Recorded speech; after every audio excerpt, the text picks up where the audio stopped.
latest episode of Marketers Unfiltered. Today, we're thrilled to have with us Ms. Arpita Sengupta. She's a director and head of marketing and communications at Red Hat. Arpita comes with 20 plus years of international marketing experience, working her way across India, Africa, and Australia.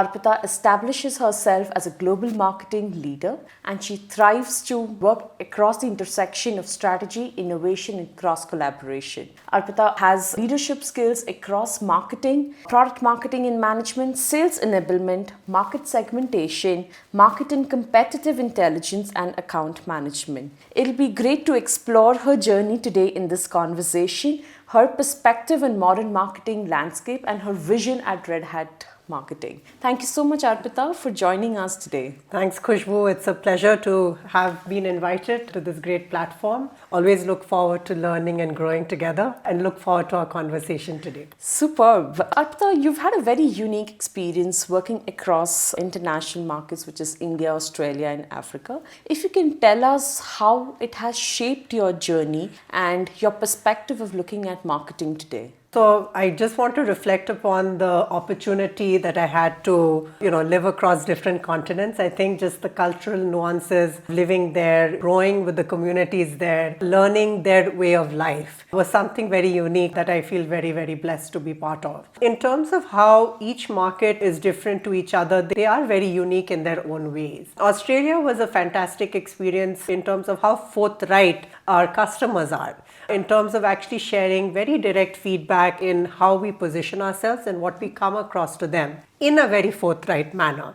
So sometimes that itself was a learning for me as a marketeer, and at that time I was also an account manager, to understand that it's not only about how we position ourselves, but it's so much more important to see it from the lens of who your user is. Yeah. And the best part was that because of that forthright, very direct feedback loop, it was very rather possible for us to then work our ways through it, to make modifications and update and rebrand ourselves as needed in whichever product or messaging that we were working towards. So that part was very unique in the Australian culture, the direct feedback mechanism right from your user groups. In terms of Africa, it was more where I grew up, rather. So that was a different way of life again, and I know very deep to my heart how Africa operates. A lot of the countries there were actually colonial countries, right? So therefore, the colloquial language there in terms of speaking is always, or most of the time, English is known to the masses. So communication has frankly not been a challenge for people who have also come from outside, Africa, because usually English is a known language. To me, Africa is always thought about a market which is frankly sometimes not as ahead of the others, but I genuinely believe that because communication there is so crystal and clear, it is actually a market which is adopting faster than we know of it. Right. And the scale and the breadth is absolutely, the opportunities are untapped and out there to really tap into. So that is about Africa. Now coming to India, again, rather very close to home, very diverse. There are micro markets within this large market. Within that, there are different regions with so many different requirements. Whenever, at least from the technology side, when we're talking about the north, we're usually talking about the gov, central, state, and PSU, the public sector. When we're talking about the west, it's usually the financial sector. When we're talking about the south, it's usually IT, ITES. So there are very clear nuances, again, demographics to whom you have to cater to and how and where. So your positioning, while you are a global company with global tech in mind, your marketing has to be very locally constructed. So that's maybe a little bit of, gist on that, including the complexity of our market. So it's not just the scale, but it's also the complexity in India of every single use case, as we call it, on which we have to position ourselves against. That is so true. That's true.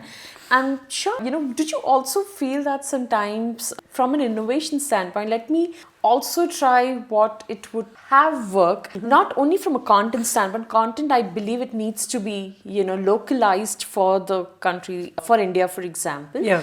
But in terms of, what you would do, say, in Australia, do you always feel that I want to try once, what has happened in Australia or what has worked in Africa? Yeah, absolutely. I mean, if we're talking about best practices cross-culturally, across continents. Absolutely, there are so many such benchmarks that are very applicable across countries, you know. So being a global organization, you know, again, being part of Red Hat, we are a large company. We're 30 years old. Right. We've been the open source company when even no one was speaking about open source. We've got mainstream now into all the boardroom conversations. Everyone is talking open source now. So in such a case, with an organization such as Red Hat, I think that is within our DNA, where we're trying to cross-culturally collaborate, cross-pollinate a lot of the best practices which are very interchangeable and applicable across markets. Yeah. And it actually also helps us be very consistent in our messaging. So our CMO Lead A, our APAC CMO Philip Yap, I've got great leaders who I look up to as a regional leader here.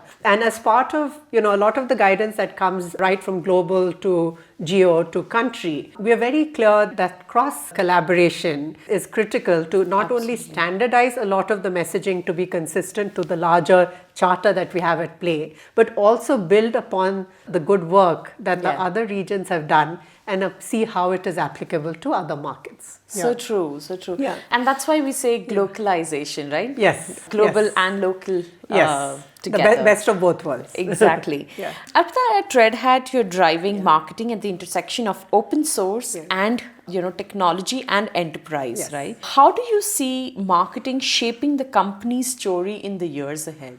So that's a good question because, you know, marketing has always been a change maker. You know, it's a visionary function which sometimes gets a little known or gets limited to positioning that it's more about branding or it's more about, dem gen, which is our demand generation for the pipeline of the business. The part which we sometimes probably short sell marketing as a function is the value prop, as the business value driver, the strategic function, which is actually almost shaping the product pitch and positioning in the market. So I would call us as the shapers, the makers, and the visionaries of the organization, because we have that opportunity to look forward and look ahead. We have that opportunity to carve the messaging and secure our future very early on if we're able to build it right today. And we have the seat at the table to talk to cross-functional leadership and teams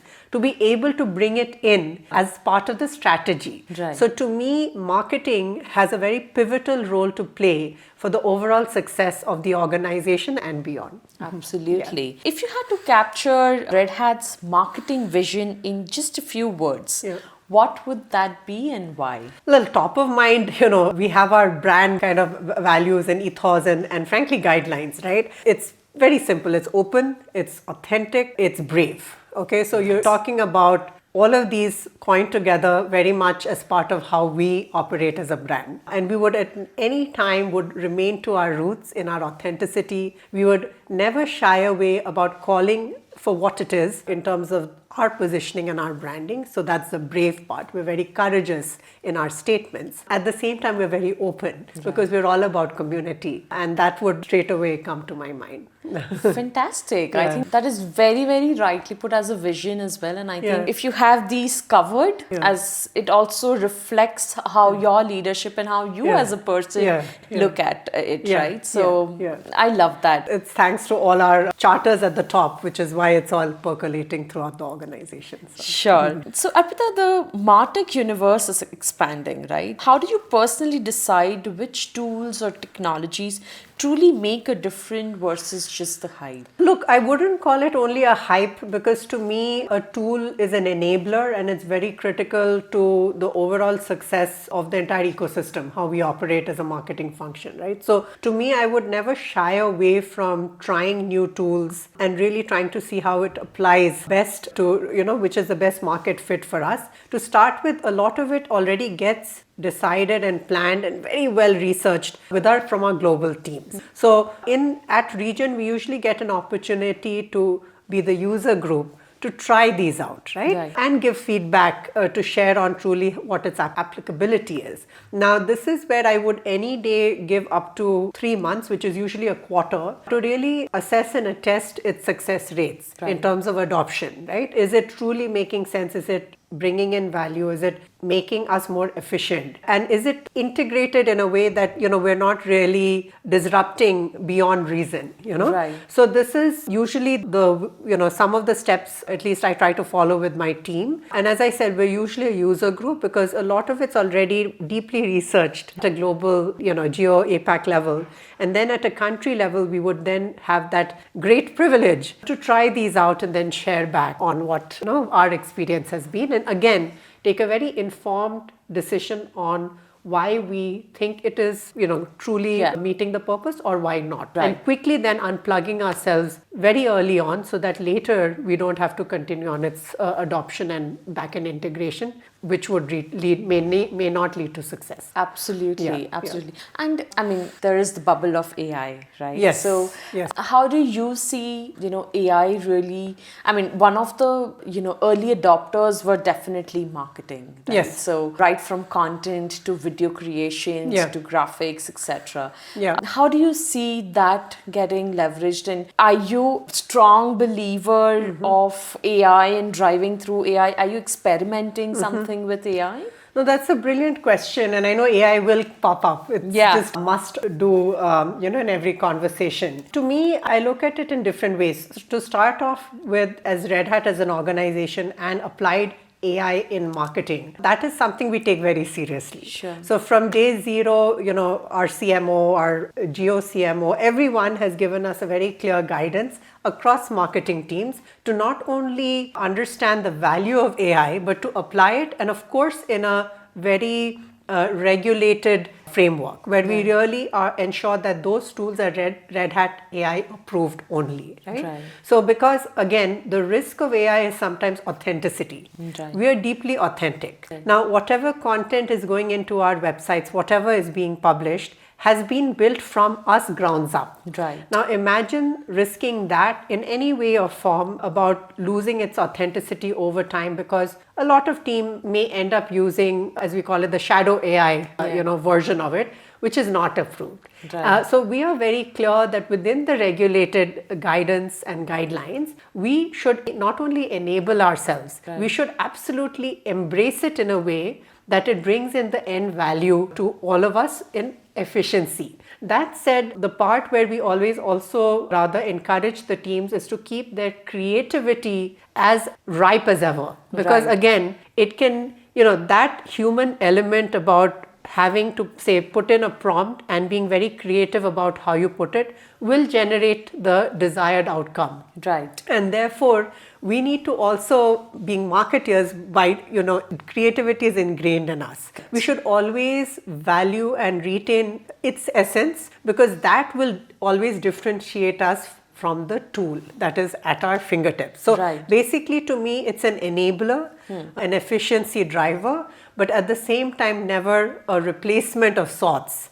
Right. Because it will always it will bring us in the higher value chain, but at the same time, our human element and creative component will be very much the differentiator when it comes to the end results of it. So, absolutely. Absolutely. Awesome. So Arpita, just to understand, so if there is someone very young starting off in marketing, in tech marketing, to be very specific, right? With so much happening today, marketing, they're prioritizing right from revenue generation to brand building to stakeholder management to engaging with business team to ensure that, there is, because they are one of the customers for the marketing team, right? Yes. It's usually the sales the function. Internal, I call them our internal customers. Correct, right? So how should they prioritize? What should they keep on top of their KRAs? What is that guidance that you want to give? I don't like to be very prescriptive on the usual tangible metrics, which are our KPIs, because that's anyway known to all or most marketers. It's part of their onboarding and training anyway. But what I would always urge them to do is some of the personality traits in terms of making sure that they're market ready, not only within the organization, even outside the organization. Right. They have to be market ready. And as part of that, to me, agility is very critical. Right. It's basically another version of being flexible. Right. So somewhere in the dynamic environment that we operate in, they shouldn't be too close set in their ideas or opinions, because they have to understand that the industry is transforming at a pace which has never happened before. The rate of change is way faster than just the change around us. So they have to be very agile and flexible in their approach of marketing as a function where they're contributing towards. The second thing is they have to be very clear on which is that domain or subdomain that they are very good at. Right. So basically I'm talking about pivoting from a generalist to a specialist sort of role where they also know what their sweet spot is. Right. So because if they're able to differentiate themselves and work on that area that they're best at, they will actually prosper more. Okay, and all of us can't be good at everything. Right. So while yes, marketing is sometimes a little bit of a generalist function, but there has to be that specialized domain that a individual has to identify, if not already, where they really want to go deep. Correct. And that becomes their USP to offer. And last but not the least is I think they also, especially for the new generation, somewhere they need to give it a little more time. And sometimes they have to understand that doing something doesn't mean you'll be rewarded right away for it. Yeah. Yes, sometimes we're doing a great job, but that doesn't mean there would be a reward at the end of it. Yeah. So it's important to really earn your space over the years till you frankly would earn your reward rather than ask for it. Right. So these were kind of three things that come top of mind. Wonderful. And I think there's always this challenge because like you said, we are in a dynamic environment, right? Yeah. The landscape is evolving as we talk, Yes. right? And not just in marketing, but overall from an industry standpoint. Yeah. And that is the reason, when a marketing function sits with the business team to plan the whole GTM strategy at the beginning of the year, it keeps evolving every quarter.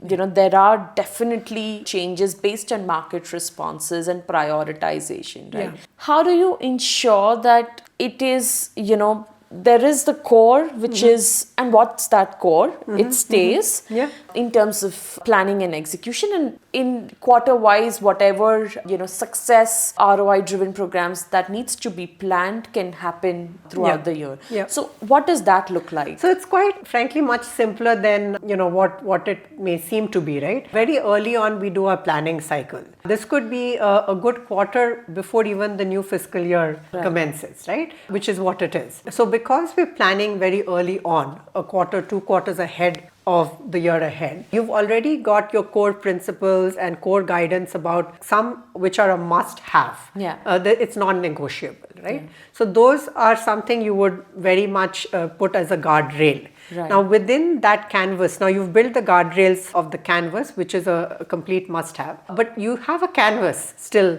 to play around with, right? And you need to be dynamic to then every quarter on quarter respond, as you rightly said, to your market in a way that you're able to pivot very quickly to that recalibrated strategy. And usually you would keep a little bit of a understanding of that percentage in your mind. So you would want to pretty much, if I will, because you've planned ahead, you've looked through the entire markets landscape, the insights, the intelligence, market intelligence, competitive intelligence, whatever the entire works, own a retention base. I usually call it the recency, frequency and monetary model, about how recently your customers have procured from you, how frequently have they done so, what was the monetary component within that, right? So all of that, you've done everything possible. You've actually worked through the entire campaign mapping, blah, I won't say blah, blah, but essentially you've done all the works.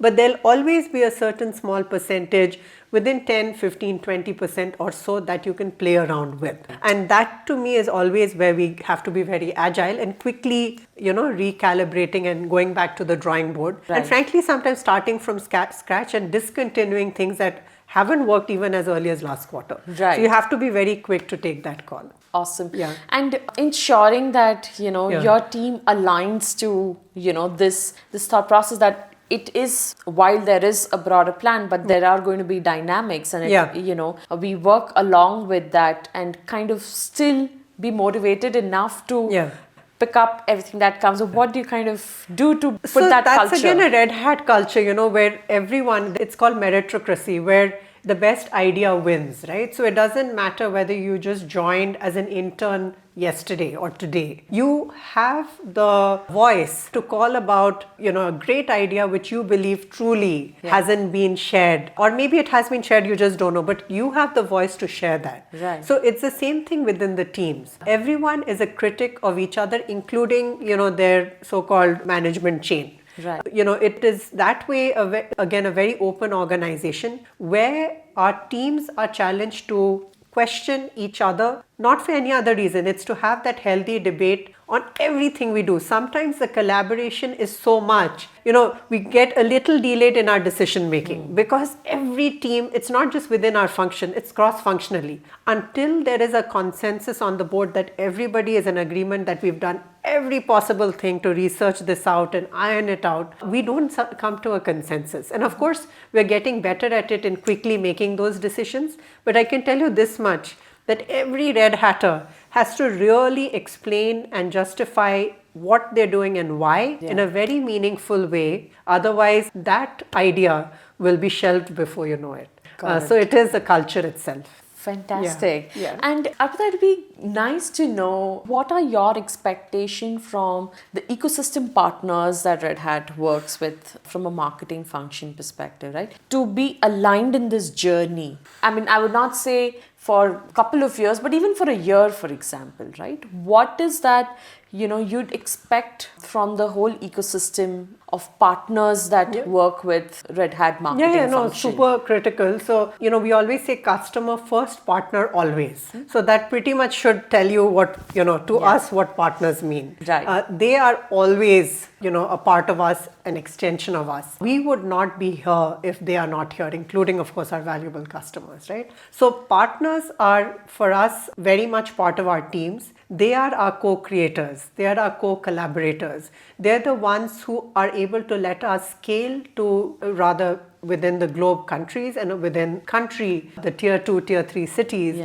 remote cities, the geo expansion, sort of strategies that we work around. They're the ones who are able to scale for us. Right. And the best part is that when they are co-creating with us and they're co-certifying with us, they're very much an extension of us. Right. So we don't even, it's almost like a zero touch when it comes to us reaching out to the end customer, because our partners are fully equipped and certified to not only sell to the customer, but also implement their solution on behalf of us. Right? And they also have a lot of consultative hats. So in fact, they are so high up that value chain. I remember having an example from a partner who would almost train some of us Red Hatters, because the partner specialist knew so much more than some of us. And especially, when in the new trainee onboarding, we actually saw value in bringing, that specialist, because that individual actually knew so much more and beyond. And that is a reflection of how deeply integrated we are with our partner and our ecosystem. Awesome. And when we talk about the marketing partners, then like the brands like us, like we've been associated. And I'm sure there are other partners that you work with, your vendors, etc. What are your expectations from them to be very well aligned with your team? Absolutely. So when it comes to our marketing ecosystem and all those creative agency friends, media agency partners and so forth who we work with, we have a very simple philosophy that they really need to understand our brand like their own. They need to be so well researched on where we are positioned that we almost don't need to have to keep redefining and re-enabling them on what our purpose is. And it's all about, really having them think through that true narrative, which is almost like a joint narrative. And the moment we see that, they are able to bring in that value, because we're almost not able to tell them apart from what we would have ourselves built, and reach, because again, our agency partners have reach beyond what we have. They are able to scale beyond what we would be able to scale independently of them. So we look at mainly how they are able to be so deeply researched that they become an extension of us and understand our purpose and are able to position themselves in a way that if we're not there and remotely all of it is happening and one of our agency partners are representing us, we don't even have to think once that we weren't there in person. So it has to be that seamless and meticulously done in terms of our differentiation in the market vis-a-vis our extension of us. Absolutely, yeah. absolutely. Very lovely put. Awesome. So, looking at the broader landscape, what's one common misconception, Arpita, about modern marketing that you'd love to burst? So look, in my mind, a couple things come, which is where I think the common one usually is growth hackers, to me, but I don't like to go by just that, because to me, the whole concept of AI and digital outreach can almost replace, the B2B marketing, and modern marketing itself is going to further have this so ingrained that it becomes a part to the whole, right? Yeah. So to me, the human element and presence and how critical it is as marketeers to bring in that connection, because the moment we lose connection, it's like losing your network signal. The only connection here is the human element, because, and somewhere there is kind of growing myth, if you will, about marketing can almost become second in nature with this whole AI era or whatever, right, in that sense. So the human connection for B2B marketing and marketing as a whole is, to me, the most critical component which we need to continue positioning very, very strongly, because that's the one which will keep the signal from the noise. Absolutely, absolutely. And eventually, it's the human to human, relations, business, coordination, work that's happening, right? Yes. So I think as long as we keep that intact, very right is it, I think the rest of all of it can just, burst, and it can keep evolving. Yes. Okay. If a young marketer walked up to you for an advice on building a future-ready career, what's one thing you'd tell them to focus on? Again, to me, flexibility, because to me, that kind of differentiates many marketers from the other. Right. So I would always say be flexible, because in the current dynamic environment, that has become one of your sort of superhero traits that you need in your pocket. Absolutely. At the same time, it's hard because it kind of contradicts, right? Where I also talk about try to also specialize. Yeah. Right. So, but first be flexible and then find your sweet spot and also ensure specializing. So it's the breadth and the depth in a way. But both need to be there hand in hand for any new marketer to really, ensure that they thrive in this industry. Fantastic. Yeah. This was a great conversation, Arpita. I really enjoyed, and it was wonderful to learn from you how you've been looking at, driving marketing, and it is phenomenal to see how Red Hat, marketing in India as well as, growing, and the way you've led the team, it's phenomenal. Thank you so much for joining. But before we end, I have a small segment which I always love to do with my guests, is the rapid fire round. Sure. I have a few questions, and I and my viewers would love to hear whatever comes first in your mind when I ask these questions. Okay, sure. I'll give it a go. Okay, awesome. We'll begin, Arpita. So your go-to productivity hack on a packed day? Yeah, so it's quite simple for me. It's pretty much, is the request important? Is it urgent? Is it critical? And a colleague of mine had funnily coined it as a ICU version, wherein if it is ICU mode, where it really needs that attention, then the time gets extended. But otherwise, it can wait, perhaps, right? Right. That's pretty much my little bit of a hack that I follow, prioritization. ICU was very nicely coined by Kudos to the colleague who brought it up. Awesome. One marketing buzzword you wish would disappear? Well, look, growth hackers, something I would wish disappears, because sometimes, we understate customer connects and we try to think that we can just go around and reach them much easily than putting in the human component, which I keep, kind of emphasizing on. Right. So therefore, to me, that perhaps is one I usually wouldn't want to go with. Got it. Yeah. If not marketing, what alternate career would you pick? Perhaps news reading. Okay. Yeah, I would have loved that.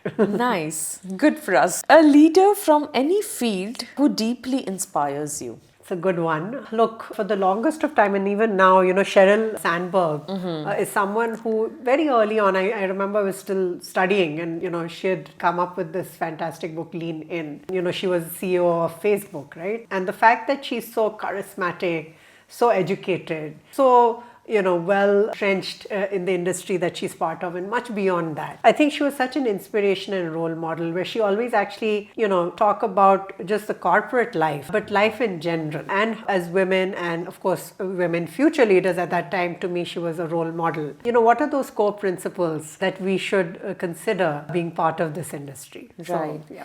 Yeah, Cheryl, I've also looked up to her and I continue to do so. Yeah. Awesome. One destination you'd love to work from if given the chance. Oh, okay. Look, the world is such a fantastic place that, I would say there are so many. But, one interesting comes to my mind is a remote place, which is a hilly station in India called Mussoorie. I think we all know Mussoorie, but the reason Mussoorie is close to my heart is I actually went to boarding school there. Okay. And, at that time, in fact, my parents were in Africa. So, they were far apart. But sometimes it comes to me that, what if? Yeah. What if, given the fact that we're in this AI, very digital forward era, everything's so otherwise remotely connected, of course, with us traveling, not discounting that. What if I could work out of a hill station like Mussoorie? Wow, it's a beautiful place. Wow, this was great, Arpita. I really enjoyed. I hope you did too. And thank you so much once again for joining me at the Mainstream. The pleasure is mine. Thanks, Khushbu, for inviting me, and wish you all the best with this platform and all the communities that you reach out to. Thank you so much. Thank you, Khushbu.